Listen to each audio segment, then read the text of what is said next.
Now, Sri Lankan President Maithripala Sirisena has arrived in India for a 4-day visit, his first foreign trip, in fact, after becoming the president. It's a busy Monday for the Lankan president, who will start his day with a ceremonial welcome reception at Rashtrapati Bhavan, and then he will go to Rajghat. He will then hold a meeting with External Affairs Minister Sushma Swaraj before meeting the Prime Minister at noon.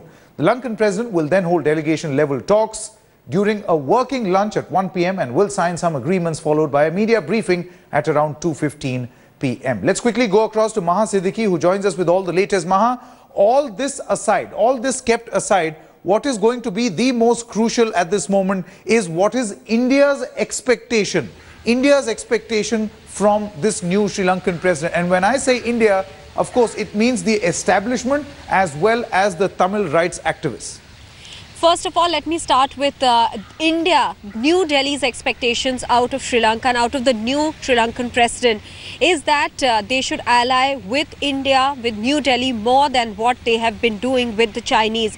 India is extremely concerned about that. Remember, there was a case of submarines of China docking at Sri Lankan port. That was of huge concern to India. That was under President Rajapaksa's regime, and India had at that time expressed its displeasure over the fact that they were aligning more with China. There's also a port city project, if I can put it that way, $1.4 billion project of China, which is again a cause of concern for India. India will seek clarification today with President Sirisena as to whether that has been cleared or not, because Sirisena had in his presidential campaign said all that will be under review. So India will seek clarity on which way Sri Lanka is headed. As far as the Tamil fraternity is concerned, Sanket, let me point out very quickly that Sirisena, during his election campaign and after taking over, had also said that it will be his government's priority to look into the reconciliation process. He also said this because he was voted to power largely by the ethnic minority and the Muslims, and therefore to address their issues is a priority for him. These are the two things expected out of him. Let me quickly tell you, Sanket, where we are standing at Vijay Chowk, just behind me, all the roads have been cleared at the moment because the Sri Lankan president's cavalcade is just about to cross from this road and head towards Rashtrapati Bhavan.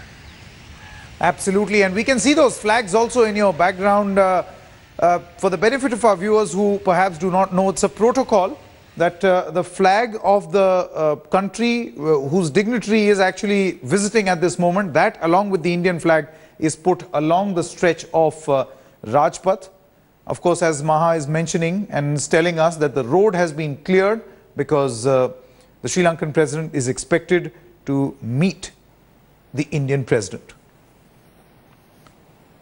So any minute now we can expect the Sri Lankan president to actually meet President Pranab Mukherjee. Of course, he has a number of meetings scheduled through the course of the day. He'll be meeting the Prime Minister as well. A number of crucial agreements that are expected to be signed between India and Sri Lanka. But really at the center of it all is the expectation that New Delhi as well as Chennai, that is the Indian establishment as well as the Tamil groups, have from the new Lankan president.